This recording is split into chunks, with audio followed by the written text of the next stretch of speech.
الحمد لله والصلاة والسلام على سيدنا محمد وعلى آله وأصحابه أجمعين. الحمد لله والصلاة والسلام على سيدنا محمد وعلى آله وأصحابه أجمعين. أما بعد، فأعوذ بالله من الشيطان الرجيم. بسم الله الرحمن الرحيم.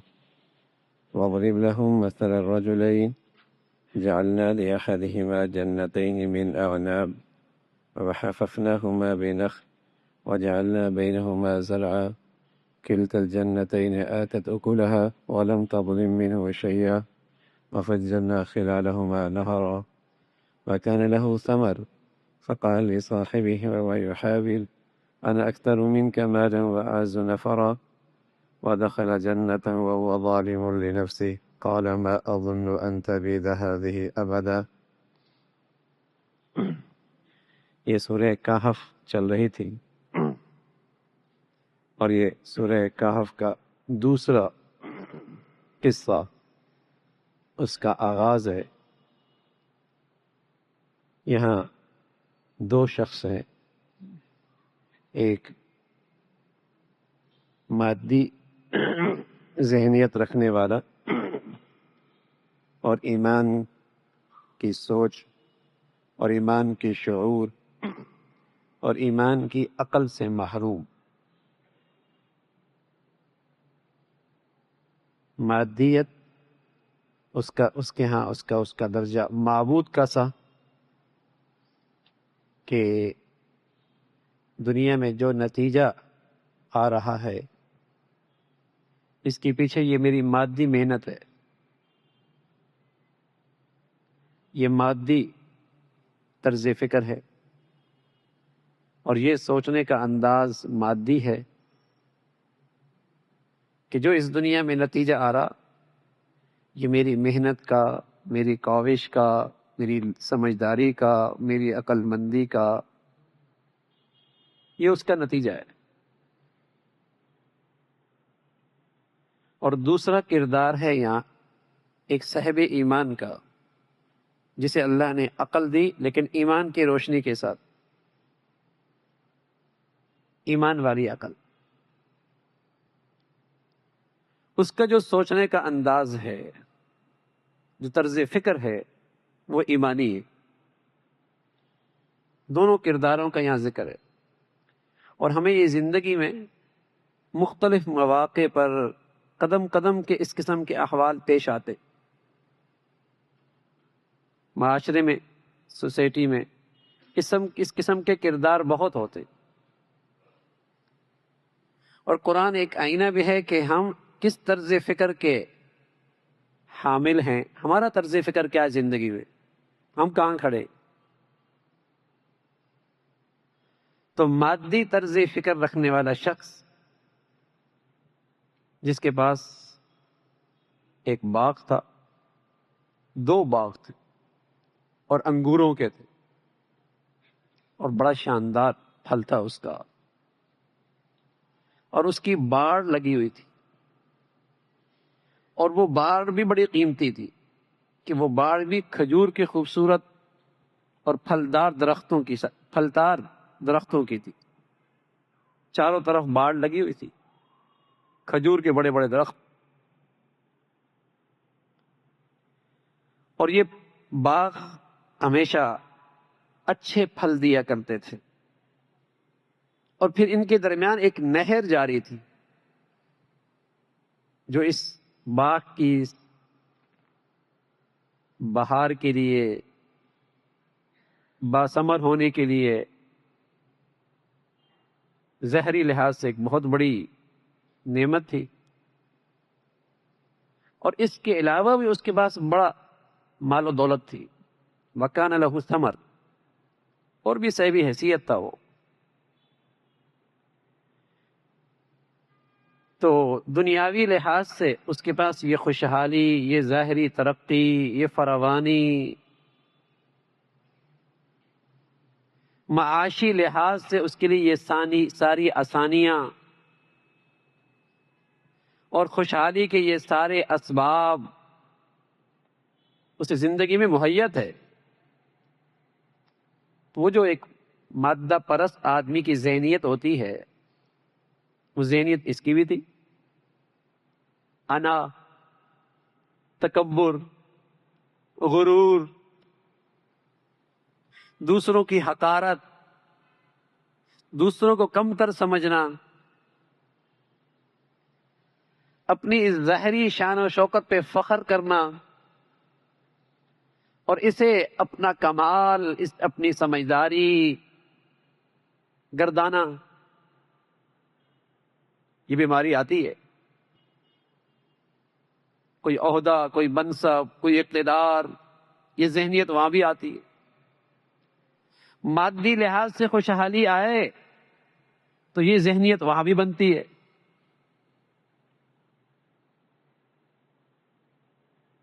تو کہنے لگا اپنے دوسرے ساتھی سے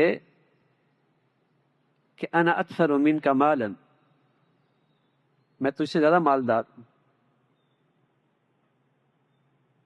واعز نفرا، اور جن لوگوں کے ساتھ میرا اٹھنا بیٹھنا ہے وہ زیادہ صاحب عزت اور جاہ، اونچی سوسائٹی کے لوگ ہیں۔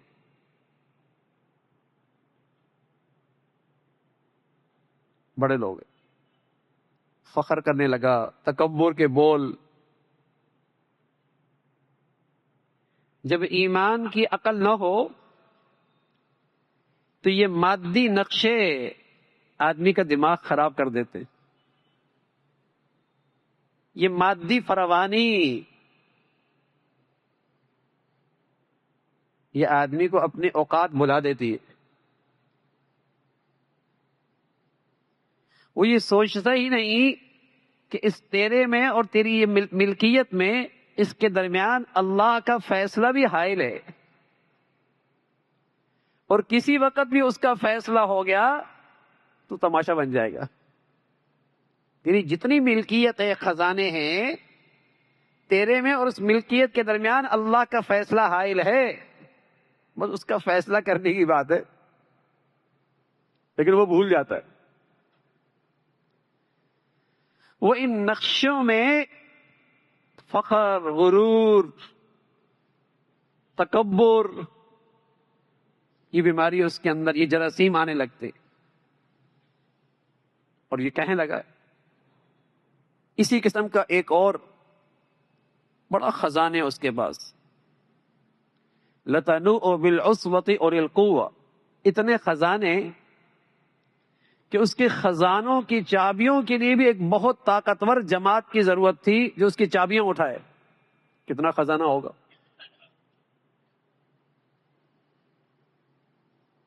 تو جب اسے کہا کہ احسان شناسی اپنے اندر پیدا کر، شکر گزار رہے، عاجز بندہ بن، تو کہنے لگا انما اوتیت علی علم عندی۔ کون محسن، کس کے احسانات؟ یہ تو سب میرا علم و ہنر کا نتیجہ ہے، میری محنت اور کاوش اور میری سمجھداری اور عقل مندی، یہ اس کا ثمرہ ہے۔ قارون وہ بھی اسی سوچ رکھا، اسی سوچ کا آدمی تھا۔ تو یہ شخص جب ایک دن اپنے باغ میں داخل ہوا، ظلم کر رہا تھا اپنے اوپر، اور ظلم یہ تھا کہ وہ اپنے پالنے والے کو بھول رہا تھا اور اپنے آپ کو بھی بھول رہا تھا۔ ظالم تھا، اپنے آپ کو بھی بھولا کہ تیرے جسم میں جتنی صلاحیتیں رکھی ہیں یہ کسی ذات نے رکھی ہیں۔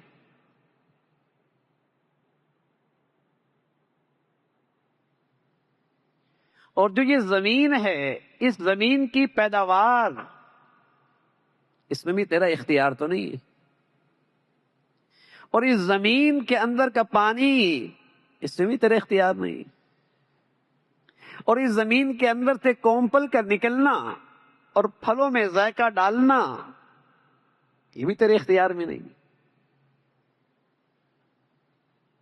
اور پھر ان پھلوں کی سائز بنانا اور رنگت بھرنا یہ بھی تیرے اختیار میں نہیں ہے. تیرا کام، تیری محنت تو اس حد تک ہے تو ان چیزوں کو منظم کر لے، تنظیم دے دے. تیری تو محنت اتنی ہے. ورنہ نہیں تو یہ زمین تو نے پیدا کی، نہ زمین کا پانی تیری محنت سے آیا، اور نہیں زمین کے یہ کونپل اوپر جو آئی یہ تیرے اختیار میں تھی، اور نہ یہ پھلوں کا لگنا اور اس میں ذائقے کا آنا اور اس کا سائز کا بننا، رنگت کا آنا، نہ یہ تیرے اختیار میں تھا. تیری محنت اگر ہے بھی تو اس حد تک نا کہ تو نے ان چیزوں کو منظم کیا، مرتب کیا. اور یہ تنظیم اور مرتب کرنے کی صلاحیت بھی تیرے اندر کس نے رکھی؟ اللہ نے.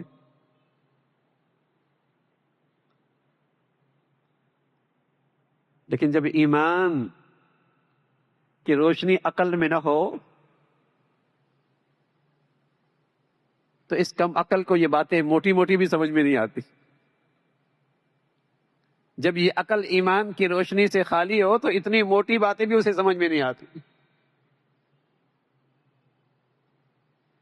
اور وہ ہر وقت اس سوچ میں رہتا ہے کہ بس میں ہوں تو ہے نا. ارے میاں تو ہے تو نہیں، اس کی مشیت ہے تو ہے نا، اس کا ارادہ ہے تو ہے نا. تیرے ہونے نہ ہونے سے نہیں، اس کے چاہنے اور نہ چاہنے سے فیصلہ ہے. اس کی مشیت ہے تو ہے. یہ دو طرز فکر ہیں زندگی کے، دو طرز فکر، اور دونوں کی اپنی خصوصیات ہیں. مادی طرز فکر میں آدمی میں تکبر آتا ہے، غرور آتا ہے، بڑائی آتی ہے، اور اپنی کمالات، اپنی صلاحیت کی طرف نظریں جاتی ہیں. اور ایمانی طرز فکر میں جو اللہ کی طرف سے نعمتوں میں اضافہ ہو، فراوانی میں اضافہ ہو، خوشحالی میں اضافہ ہو، عاجزی بڑھتی ہے، تواضع آتی ہے، شکر گزاری آتی ہے، احسان شناسی آتی ہے، اور اس محسن کی حق شناسی آتی ہے. یہ دونوں طرز فکر کا نتیجہ ہے، خصوصیات ہے. اس سے آدمی پہچانا جا سکتا ہے کہ اس کی زندگی کس صف میں کھڑی ہے، یہ خود کس صف میں کھڑا ہے. مادی ذہنیت ہے یا ایمانی سوچ اور فکر ہے، کس صف میں یہ کھڑا ہے. تو یہ شخص باغ میں داخل ہوا اور داخل ہونے کہنے لگا ما اظن ان تبید هذه ابدا. یہ باغ تو ہمیشہ ہی ایسا رہے گا، میری یہ نصیب ہمیشہ ایسے رہیں گے، میری قسمت ہمیشہ ہی بلند رہے گی، میرے اقبال ہمیشہ بلند رہیں گے. بعض لوگ یہ سوچا کرتے کہ یہ ساری خوشحالی یہ ہمارا گویا کہ حق ہے اور ہمیشہ ہی ہم ایسا رہیں گے.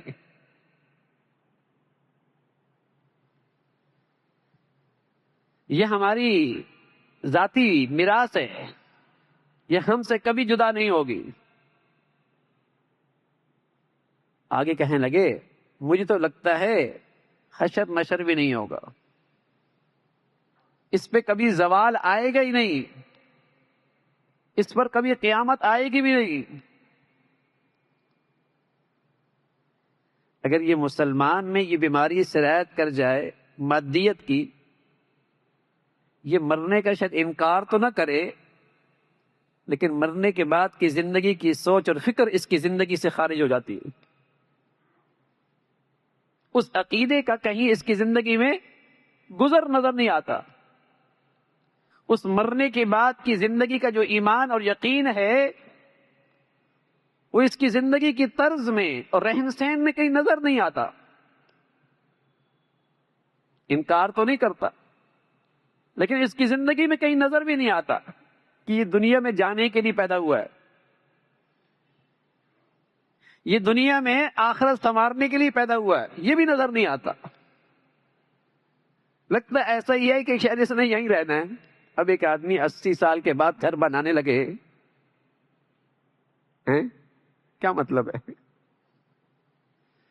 90 سال کے بعد بھی اسے پریشانیاں ہیں تو اسی زندگی کی کون سی دنیا میں جی رہا ہے؟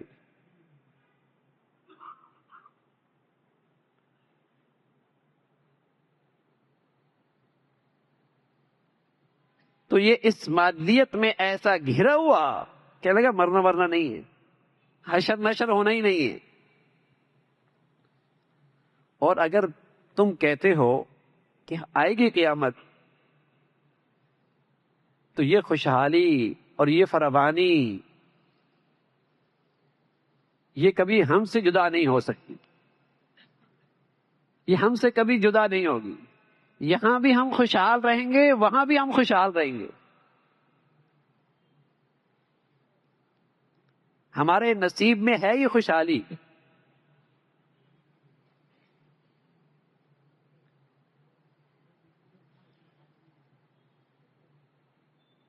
کچھ بھی کرتے رہیں، وہاں بھی ہم ایسی زندگی گزاریں گے، یہاں بھی ایسی. صحابہ رضوان اللہ اجمعین جن کا ایمان پہاڑوں سے زیادہ مضبوط تھا،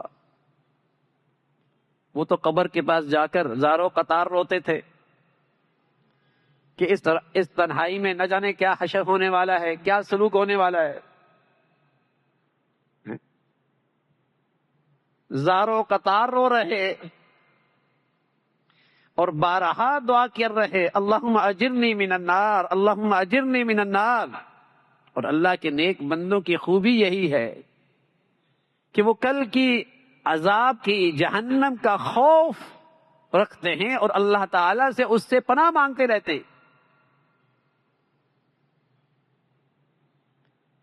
لیکن جب دلوں میں غفلت انتہا درجے کی ہو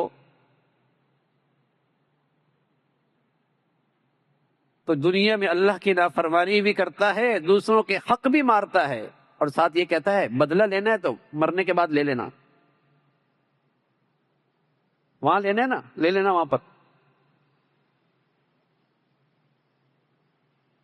یہ سب اس کا نتیجہ ہے کہ یہ دل اس عقیدے سے، اس ایمان سے، اس زندگی کے یقین سے خالی ہو گیا ہے. یہ نہیں جانتا وہ زندگی کیسے ہو، کیسے ذرے ذرے کا حساب دینا ہوگا، اور اس کا پھر حساب کے بعد کیا نتیجہ آنے والا ہے اسے اس کا اندازہ نہیں ہے. تو یوں کہنے لگا کہ اگر میں واپس چلا بھی گیا، قیامت آ بھی گئی، تو یہ خوشحالی یہ ہمارے ساتھ رہے گی، وہاں بھی ہم ایسے ہی خوشحال رہیں گے اور ایسی زندگی گزاریں گے. تو اس کے بالمقابل جو صاحب ایمان تھا، ایمانی طرز فکر، ایمانی زندگی، اس کے انداز گفتگو کیا ہے، اس کا تذکرہ انشاءاللہ. سبحانک اللہم وبحمدک، نشہد ان لا الہ الا اللہ، اللہم لک الحمد کلہ ولک الشکر کلہ، اللہم لک الحمد کلہ ولک الشکر کلہ، اللہم اعنا علی ذکرک وشکرک وحسن عبادتک. نستغفر اللہ ونتوب الیک، نستغفر اللہ ونتوب الیک. سبحان ربک رب العزة عما یصفون وسلام علی المرسلین والحمد للہ.